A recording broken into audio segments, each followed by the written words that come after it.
Thank you.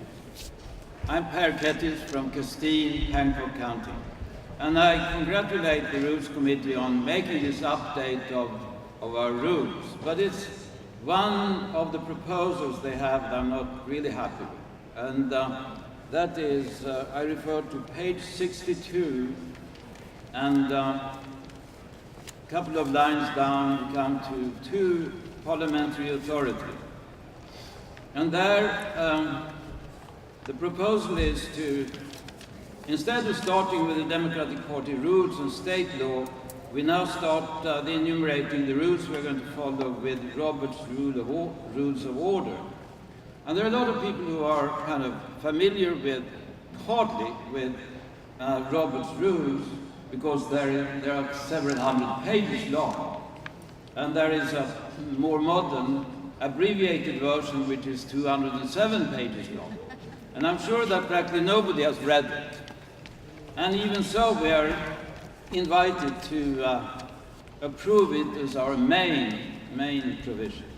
But the reason I'm talking is that I'm concerned about free debate in our party.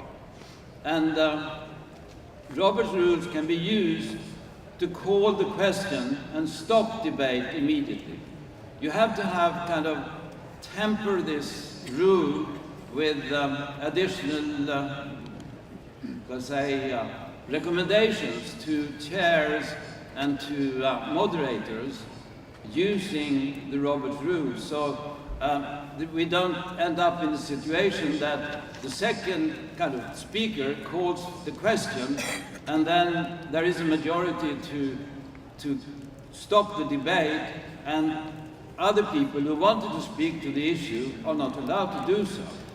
And I want to kind of, if I had been seen this earlier, I would have added that the speaker, the chair, would have to recognize everybody who has indicated his interest in speaking, and before he or she recognizes the person who wants to call the question. And I was kind of thinking about if I should make a motion to send this back to the Rules Committee, but I don't have great hope of winning such a kind of motion. So I limit myself at this stage to kind of appeal to the Rules Committee to think about this and discuss it. And because I have a lot of experience from calling the questions in the Platform Committee. That's our next item of the agenda. But when I was in the Platform Committee the first time, which is kind of a dozen years ago, nobody called the question. And now the question is called on practically every issue. And the purpose is to limit people from talking, and I don't like that. Thank you. Delegates would like debated. They will need to state which sections they wish to have removed from the consent agenda. This would take a majority vote of the Platform Committee. In addition, the chair will entertain amendments from the floor. The delegates are reminded that for an amendment to be proposed from the floor, at least 500 copies must be provided for distribution to the convention, and that the amendment must be seconded by at least 1/5 of the delegates present. It is now my pleasure to welcome to the podium the chair of the Committee on Platform, Par Kettis of Hancock County.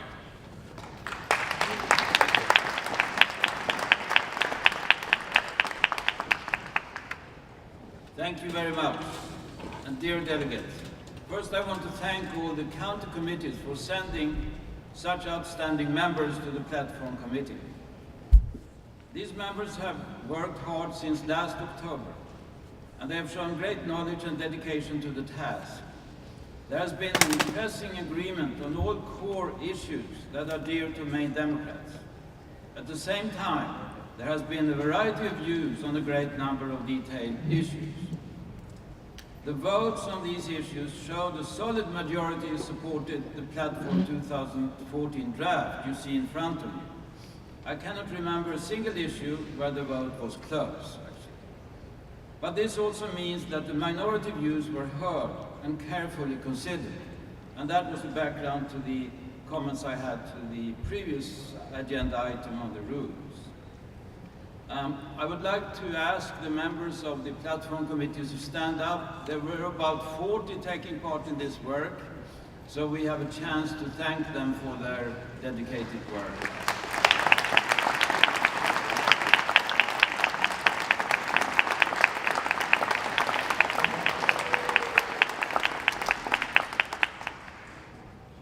The work with the platform is a real grassroots activity.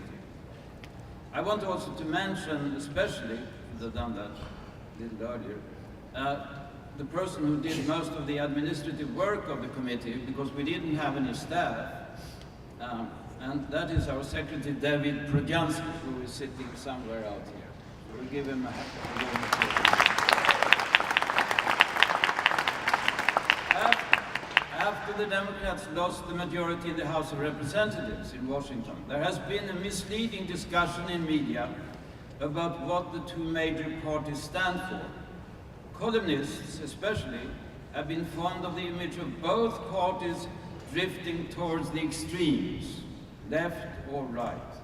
In my view, that is completely wrong when it comes to the Democratic Party, including the Maine Democratic Party, and at least as far as the party platform goes. Our platform has for many years been focused on preserving and bringing forward a progressive agenda that includes economic and social fairness, security, opportunity and justice, universal access to quality healthcare and education, freedom to make personal choices, guarantees of all human and civil rights, environmental protection and sustainability, the benefits of global peace, and a fair progressive system of taxes. This agenda has not changed over the years, but the efforts from the other side to tear down social security, welfare programs, and healthcare have increased as their positions have been moved towards the right. So what is our response to this? Keep fighting for what we believe in.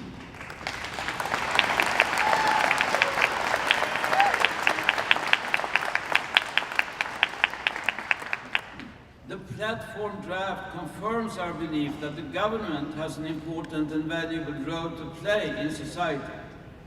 That was also the view of the founders who on purpose created a strong central government, based on their experiences from fighting the Revolutionary War.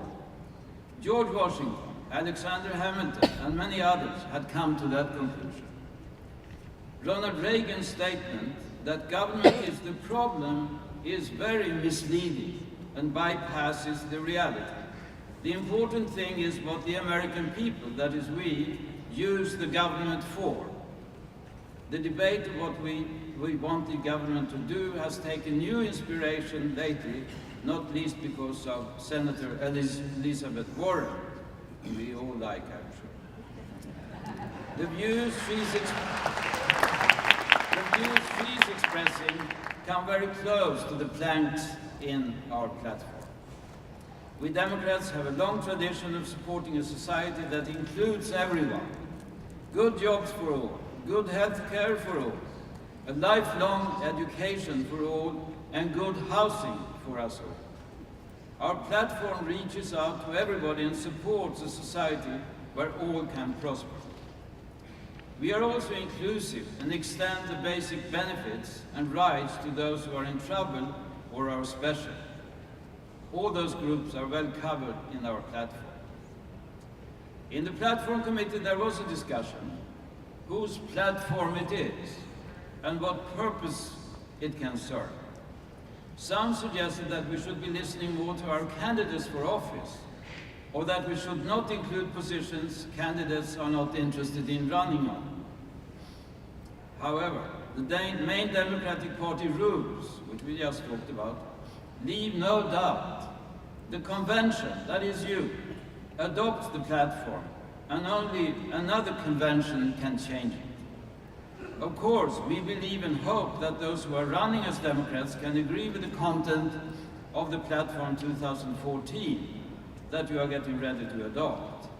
But in order to make that absolutely clear, there is a provision in the platform saying the following: we adopt, this is just at the end of the preamble, we adopt this platform as an expression of what Democrats in Maine support and as a guideline for elected officials in their political work. We realize, of course, that candidates need to get votes not only from Democrats, but also, especially from unenrolled voters and hopefully from Republicans, in order to win, but they should know where home is, and home is here.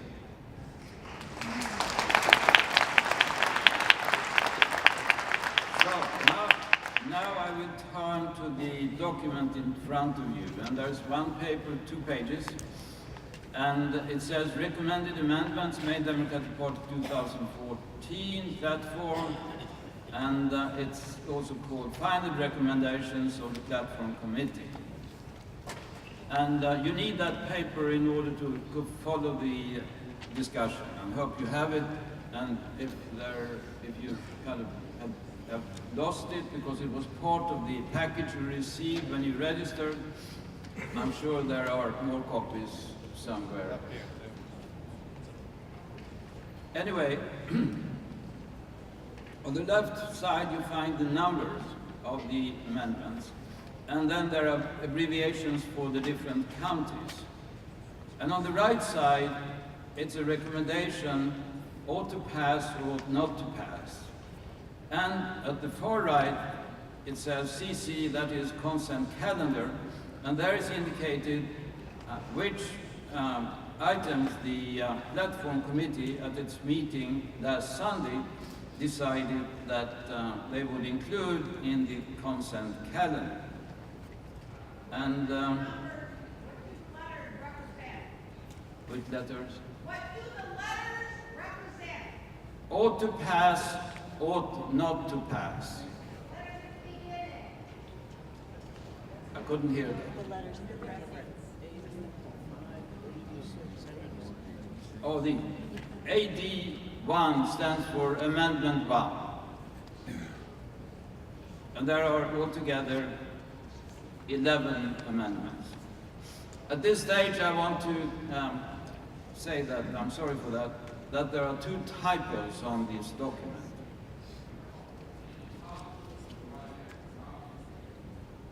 On the first page, it is amendment number 4. The proposal there is, the last line says, opposes the appointment of professional lobbyists, and the continuation should be, and professional advocates as voting members of regulatory bodies. That is a Kennebec amendment. So I repeat that. Instead of saying as heads of state agencies, it should be opposes the appointment of professional lobbyists and professional advocates as voting members of regulatory bodies. The sentence which ends with, sorry. Oh, it is. Oh. Yeah, the chair just mentions to me that the correct language is on the screen, so you can see it there. I don't know. Is that funny?